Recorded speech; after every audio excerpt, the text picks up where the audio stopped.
धूतचिंतन श्री गुरुदेव दत्त श्री स्वामी समर्थ श्री स्वामीच सारामृत अध्याय 6 श्री गणेशाय नमः। धरुणी शुशुचा हात अक्षर पंडित लिहित तैसे हे स्वामीचरित्र सारामृत स्वामी समर्थ वदविती। मागील अध्यायांच्या अंती 16 स्वामी प्रति कृपा करुणी मजवरती बोडदेशी चालावे भाषण ऐसे ऐकून समर्थ बोलती हसुनी मल्हारावाचे यामनी आम्हाविषयी भाव नसे म्हणून तयाच्या नगरात आम्हा जाणे नवे उचित अक्कलकोट नगरात आम्हा राणे आवडे ऐसा यत्न व्यर्थ गेला तात्या मनी चिंता आला। आपण आलो ज्या कार्याला ते न जाये सिद्धेशी परी पाव यत्ने करुनी ऐसा विचार केला। मग काय केले तात्यांनी अनुष्ठान आरंभिले भक्ती नाही अंतरी दांभिक सदनाचे करी तयाची स्वामी नरहरी प्रसन्न कसे होतील। मग तात्यांनी काय केले सप्ताहाशी ब्राह्मण वैसविले गुरुचारित्र आरंभिले व्हावेशी स्वामी कृपा परी तयाच्या वाड्यात कधी न गेले समर्थ तात्या झाला व्यग्रचित्त काही उपाय सुचेना।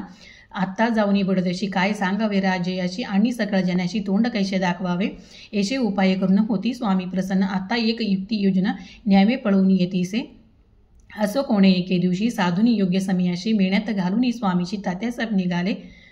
कडप गावचा मार्ग धरला अर्धमार्गी मेणा आला अंतर साक्षी समर्थाला गोष्ट कथित झाली। मेण्यातून उतरले मागुती अक्कलकोटी आले ऐसे बहुत वेळा घडले हाही उपाय खुंटला। मग पुढे राजवाड्यात जाऊन या राहिले समर्थ तेव्हा उपाय खुंटीत टेकील हात तात्याने मग अपयशात ते घेऊन बडोदेशे आले परतून समर्थ कृपा भक्ती वाचो अन्य उपाय न होय परी मल्हाराव नृपती प्रयत्न आरंभती पुढती सर्वत्राची विचारती कोण जाते स्वामीकडे तेव्हा मराठा उमाराव यशवंत तयाचे नाव निरूप करून धरुनी हाव आपण पुढे झाला। तो येऊन कोटी घेतली समर्थाची बेटी वस्त्रे अलंकार सुवर्ण ताटी स्वामी पुढे ठेविती। ती पाहुणी समर्थाला तेव्हा अनिवार्य क्रोध आला यशवंता पाहुणी डोळा काय तेव्हा बोलले अरे बेडी अणुनी सवर ठोका याचे चरणी ऐसे त्रिवार मोठ्याने समर्थ क्रोध बोलले।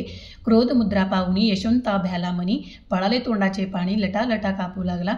मग थोड्याच दिवशी आज्ञा आली यशवंतासी सवर यावे बडोद्याशी तेथील कार्याशी सोडणी साहेब विषप्रयोग केला मल्हारावरी आळाला त्या कृत्या माझी यशवंताला गुन्हेगार लेखिली हाती पायी बेडी पडली स्वामी वचनी प्रचिती आली अगटिता लील दाविली ख्याती झाली सर्वत्र इति श्री स्वामीचरित्र सारामृत नाना प्रकृता संमत सदा भक्त परिसोत षष्ठोध्याय गोडा इति श्री स्वामीचरित्र सारामृत षष्ठोध्याय समाप्त शुभम भवतु श्री स्वामी समर्थ।